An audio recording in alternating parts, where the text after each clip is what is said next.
waje muri Amerika cyangwa muri Canada gushaka ubuzima bwiza, ariko se wabuze ko ushobora no kubaka ubukire buzaramba mu muryango wawe. Warren Buffett ati don't save what is left after spending, but spend what is left after saving. Ntukwizigama yasigaye umaze gusohora amafaranga, isohora yasigaye umaze kwizigama. Family Bank cyangwa Indexed Universal Life niho hantu buhizeweho kwizigama amafaranga yawe wakoreye. Ni uburyo butuma amafaranga yawe agenda yiyongera uko imyaka ishira, kandi ushobora kuyabona igihe cyose uyakeneye. Iyi gahunda si ejo hazaza gusa, ni gahunda iguha amahirwe yo gukuba amafaranga yawe ukiwe.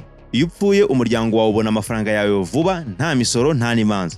Iyo urwaye bikomeye nka kanseri, stroke cyangwa umutima, iyi gahunda iguha amafaranga yo kwivuza ukiyakeneye. Robert Kiyosaki ati it's not about how much money you make, it's about how much money you keep, how hard it works for you and how many generations you keep it for. Ntabwo ari nangahe winjiza, ni nangahe wizigama, agukorera bingana iki kandi n'ibisekuru bingahe uri kuyabikira. Iyi gahunda si yawe gusa rero, ni n'iy'abana bawe ukunda. Ushobora kubateganyiriza none maze ejo bakazaba abamiliyoneri. Iyi sasiranse gusa ni banki yawe bwite mu muryango, ni umutekano wawe, ni ubwigenge bwawe. Ku bindi bisobanuro wakwandikira umujyanama mu by'ubukungu akagusobanurira kuri WhatsApp ariyo guteranya 1-250-60-52-17-0 cyangwa kuri email ariyo niyomugabo b25@gmail.com. Nawe tangira none wubake the family bank yawe, ubukungu bw'ibisekuru buhera none. Ati uzadutandukanyirize Judaisme na Hasidisme mu gitekerezo cya Gomora. Nicyo gitekerezo cyari kigezweho by'umwihariko mu byo twagomba kuvugaho hejuru gato y'imitekerereze.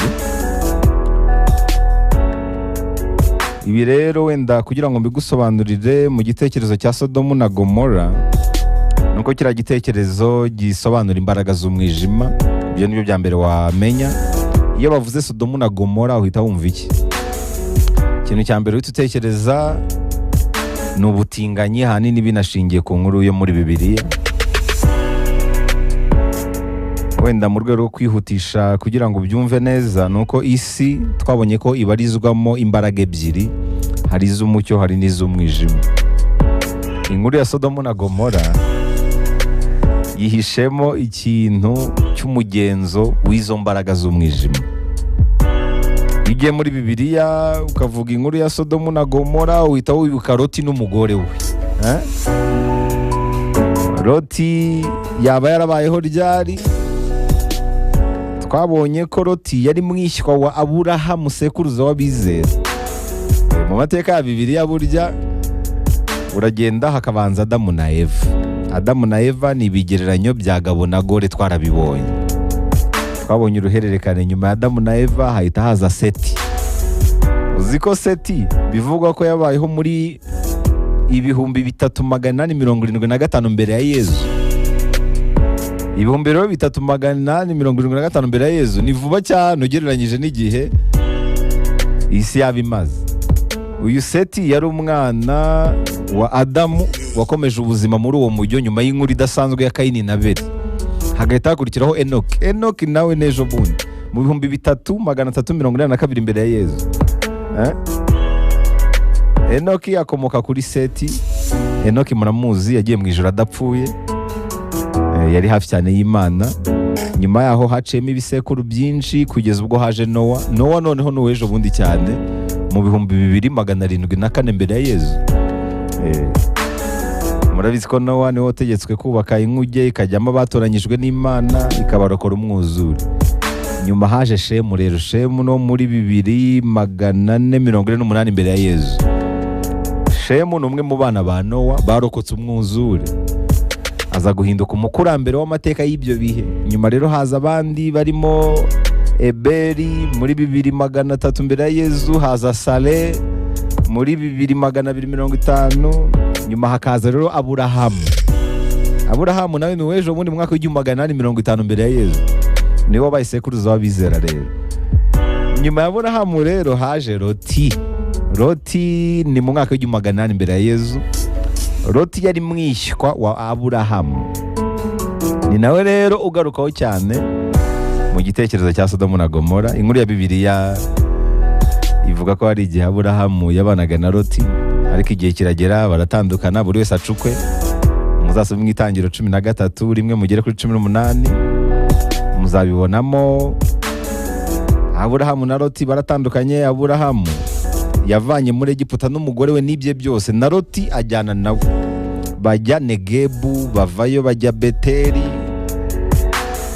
ahubaka igicaniro yahimbarizagaho Imana. Icyo gihe yari kumwe na Loti, nawe wari ufite imikumbi n'amashyo n'amahema. Nyuma haje kubaho intonganya rero z'abashumba b'inka za Aburahamu n'iza Loti. Aburahamu abwira Loti ati, he kubaho intonganya kuri njye nawe no ku bashumba bacu, kuko turi abavandimwe. Ndakwinginze tandukana nanjye, abashumba bacu niba bahanganye, reka dutandukane tutazapfa ubusa rwose. Nuhitamo kujya ibumoso nzajya njya iburyo, cyangwa nuhitamo kujya iburyo nigire ibumoso. Urumva ukuntu bari babanye neza. Nuko Loti arambura amaso abona ikibaya cyo ku ruzi rwa Yorodani cyose. Icyo kibaya kugeza i Sowari cyari kimeze nka ya ngobyi y'Uwiteka. Loti rero yihitiramo icyo kibaya cyose cyo kuri Yorodani, yerekeza iburasirazuba, atandukana na Aburahamu atyo. Aburahamu atura mu gihugu cya Kanani, Loti atura mu midugudu yo muri cya kibaya, agenda yimukamuka agera Sodomu. Nuko Loti yisanze ahitwa Sodomu. Nuko yahisanze rwose. Amaze kugera Sodomu rero yahasanze abantu babi cyane, abanyabyaha bacumura ku Uwiteka. Yahageze hari intambara z'abami barwanaga n'ubwami bwa Sodomu, byageze ubwo intambara imara imyaka myinshi. Igihe kimwe rero Loti afatwa miri, bigera kuri Aburahamu wari ufite umutwe wigishijwe kurwana, baratabara babohoza Loti n'iminyago yawe yari yatwawe. Izi ni inkuru ziri muri Bibiliya. Umwami w'i Sodomu yishimiye Aburahamu icyo gihe, ati mpa abantu banjye imitungo bari baranyaze uyijyanire. Urumva Aburahamu yari afite nawe ingabo. Byarangiye gutyo inkuru ya Aburahamu na Loti muri Bibiliya yongera kugaruka. Imana ibwira Aburahamu ko igiye kurimbura Sodomu na Gomora kubw'ibyaha byabo ndengakamere. Iyi nkuru yo murayizi cyane uko byagenze. Hakabaho bira byose mubona muri Bibiliya. Ikintu cyumvikanamo cyane ni uburyo abantu b'i Sodomu na Gomora bari barageze ku rwego bakora ibyaha ndengakamere, ku buryo bari basigaye baryamana nabo bahuje ibitsina, bashatse gusambanya abamarayika b'abagabo kandi nabo ari abagabo, banga gusambanya abakobwa b'amasugi ba Loti, bati turashaka abo bagabo. Iyo nkuru murayizi. Iyi nkuru rero isobanurwa kwinshi, bamwe banavuga ko ari inkuru y'ikigereranyo.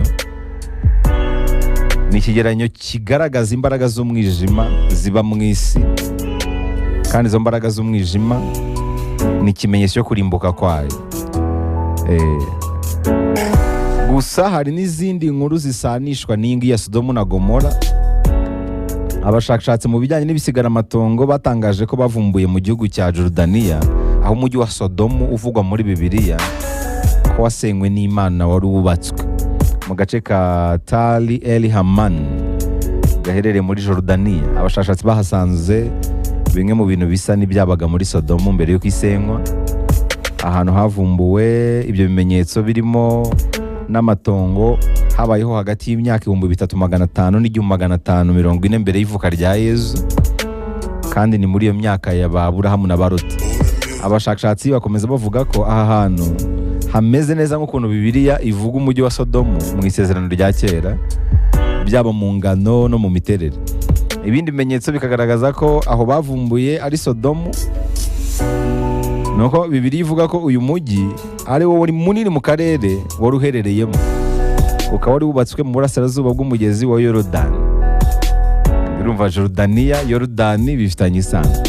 Bibiliya ivuga ko Sodomu yari umujyi ukomeye ukikijwe n'ibikuta binini kandi ufite n'iminara miremire, ikagaragaza ko Imana rero yayisenyesheje umuriro. Gusa mu bundi bwiru bwabyo bakavuga ko kuba Uwiteka yaraharimbuye ari ikigereranyo cy'uburyo iyo ikibi kiganje mu isi, iyo imbaraga z'umwijima ziganje mu isi, ikiba gishobora gukurikiraho no kurimbuka kw'abantu. Sodomu na Gomora abantu bari bamaze kurengera, bahuza ibitsina babihuje, bakaryamana n'amatungo. Niyo mpamvu n'ijambo Sodomi, ijambo Sodomi ry'icyongereza risobanura guhuza ibitsina mu buryo butari ubwa kamere, gucisha ahataragenewe gucishwa. Sodomi uhita wumva Sodomu rero. Iyi nkuru ya Sodomu na Gomora yanatumye rero habaho gucikamo ibice bibiri mu Bayahudi, ari nabyo binjyana ku gutandukanya Judaisme ndetse na Hasidisme. Ubwo bise bingeza neza hahandi washakaga. Urabona ukuntu dusenga Imana tuniti ya Isirayeli, Imana ya Isirayeli udutabare, Imana ya Yakobo, Imana ya Enoki, Imana ya Aburahamu. Iyi impamvu tuyitirira Isirayeli ni Imana twazaniwe n'Abayahudi. Ariko iyo ugiye mu nkuru ya Sodomu na Gomora, Abayahudi nabo ubwabo bacitsemo ibice bibiri, kimwe kiba Judaisme, ikindi kiba Hasidisme. Iki gice cya Hasidisme cyazanwe n'uwitwa Ben Eliezer Shemtov, bamwita Shemtov. Niwumva neza itandukaniro rya Judaisme na Hasidisme, uramenya uruhande nawe ushobora kuba uhagazemo mu kwizera. Kandi icyo bapfuye ni inkuru ya Sodomu na Gomora. Uyu Ben Eliezer washinze Hasidisme, hari uburyo yasobanuye ibyabaye i Sodomu na Gomora. Muri Hasidisme hari umuntu wageranya na Aburahamu cyangwa se wafata nk'umukiranutsi, bamwita rero Umuhasidi. Inkuru ijyanye no kurimbuka kwa Sodomu na Gomora, kuba Hasidiste ivuga ko ubwo Imana yatangazaga ko igiye kurimbura uwo mujyi, hari Umuhasidi. Uyu Muhasidi wamugeranya na kuri Aburahamu, yagoragozaga ashaka kwereka Imana ko hari abakiranutsi bashobora kuboneka i Sodomu na Gomora. Uwo Muhasidi rero Imana imaze gutangaza ko igiye kurimbura iyo migi, uwo Muhasidi yegereye Imana arayibaza ati, ese nuhasanga abakiranutsi 100 urabarimburanamo koko? Imana iti hoya. Muhasidi aravuga ati, n'Imana ibyemeye reka ngabanye numva. Nuhasanga 50, Imana iti nabwo hoya. Nuhasanga 10, Imana iti hoya. Umuhasidi arangije abwira Imana ikintu gikomeye cyane, ati ndagira ngo mubwire ko ari njye muntu njyenyine w'umukiranutsi muri uyu mujyi. Ese urandimburana n'abanyabyaha bose bahatuye? Ese ndamutse maze amezi 6 i Sodomu, andi 6 nkayamara Gomora, waturimbura koko? Iyi nkuru ikomeza ivuga ko Imana ikimara kubona umukiranutsi umwe, ngo yahise babarira Sodomu na Gomora. Nuko muri Hasidisme babyizera.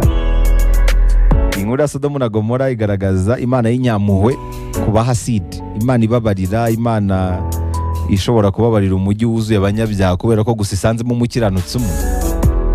Ariko inkuru yo muri Judaisme n'iriya yo muri Bibiliya, iyo twahawe igaragaza ko Imana yarakaye cyane. Ni rero mpamvu bajya bavuga ko muri Judaisme Imana bayigaragaza nk'ingome. Imana bayigaragaza nk'ingome, Imana ifuha, irakara, ihora abana gukiranirwa kwa base kugeza kubuzukuruza n'ubuvivi n'ubuvivure n'ubunyando n'abandi bakurikiraho. Naho rero Judaisme itandukanira na Hasidisme. Niba Imana uyibona nk'inyarukundo ishobora kubabarira umujyi wose w'abanyabyaha kubera gusa umukiranutsi umwe urimo, ubwo nawe wizera mu buryo bw'Abahasidi. Nubwo uri umukristo ariko wizerera muri icyo gice cya Hasidisme. Ariko niba ubona Imana nk'irimbura nka kuriya nyine muri Sodomu na Gomora byari bimeze muri Bibiliya, Imana ihana ugakosa igahita ihana, uri umuyuda, uri umujudayiziti. Uba muri Judaisme muri make. Umubwiye rero ngo utandukanyirize Judaisme na Hasidisme, nubwo nagarukiraho wawe wumvisha ikintu bishatse gusobanura. Muri make Hasidisme bizera Imana y'inyarukundo, y'inyampuhwe cyane, ariko ku buryo ishobora kubabarira umujyi wose kubera umukiranutsi umwe urimo. Ariko muri Judaisme ziriya nkuru zose zirimbuka ry'isuku Imana yirimbura babyizera cyane. Uzanayibona no mu madini. Burya mu madini yose aya ngaya y'abarokore burya bamo ibice bibiri. Hari idini wumva wajya nko gusengeramo ukumva inyigisho zabo zigaragaza ukurakara kw'Imana cyane, Imana ihana, ishishimura, irimbura. Abo ubwo babarizwa ku gice cy'Abayahudi bo muri Judaisme. None ukajya mu yindi dini ugasanga barigisha Imana y'inyembabazi, Imana y'urukundo. Abo nabo babarizwa mu gice cya Hasidisme. Mujye mumenya no gutandukanya amadini. Ntabwo amadini yose ari amwe. Ntabwo ari amwe, burya abafite ahantu abogamiye ku buryo bumwe cyangwa ubundi. nubwo bose aba ari abakristu ariko bamwe aba ari abahasidi abandi aba ari abayuda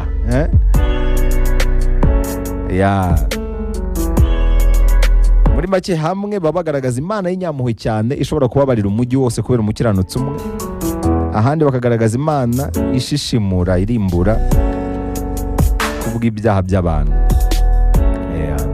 Kubera rero gupfa iyo ngingo mu Bayahudi byarangiye bamwe babivuyemo burundu n'iby'iyobokamana babitera ishoti. Ushobora kujya muri Isirayeli wavuga iby'iyobokamana bakavuga bati mugende.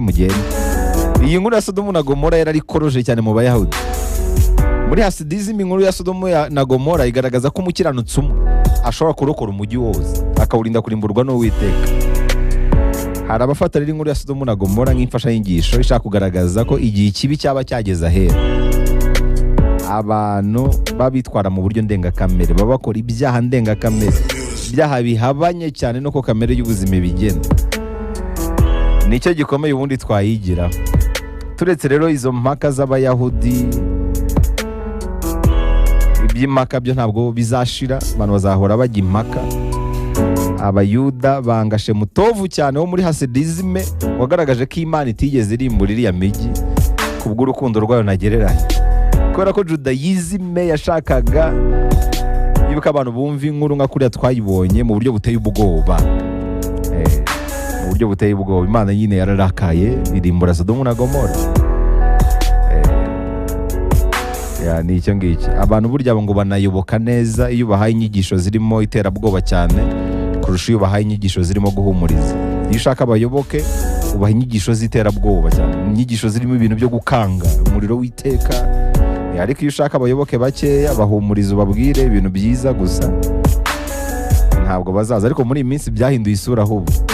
Iyo uri gutera abantu ubwoba bahunga idini. Ariko iyo ubigisha ibintu birimo icyizere cyinshi birimo urukundo rwinshi ahubwo baraza. Ubona ko byahinduye isura. Ariko mu myaka yashize ntabwo ariko byari bimeze. Kera ahubwo idini ririmo ibintu biteye ubwoba niryo bayobokaga, ariko ubu ngubu ahubwo iriteye ubwoba bararihunga bakisangira bariya baborohereza icyaha bagisigiriza ibintu bakabyoroshya. Nuko uko akenshi bigenda. Ariko kera ntabwo ariko byari bimeze. Kera idini rigaragaza ibintu bihambaye, ibintu bikomeye n'iry'abantu bayobokaga. Akaba ari kimwe mu byo wazirikana muri ibyo ngibyo warumbajije. Izo mpaka rero z'Abayuda n'Abahasidi ntabwo wazivuga ngo zisoze, gusa zararikoroje cyane. Muri make umbajije uti ntandukanyiriza Judayizm na Hasidizm ubihuze n'inkuru ya Sodomu na Gomora, nagusubiza muri ubwo buryo. Ubwo nanze kwirirwa mvuga biriya by'Abayuda byo biri muri Bibiliya abantu benshi barabizi. Nari ngerageje gusobanura biriya by'Abahasidi, ntekereza ko aribyo byahita biguha ishusho nyayo y'icyo washatse kumva gitandukanya Abahasidi n'Abayuda.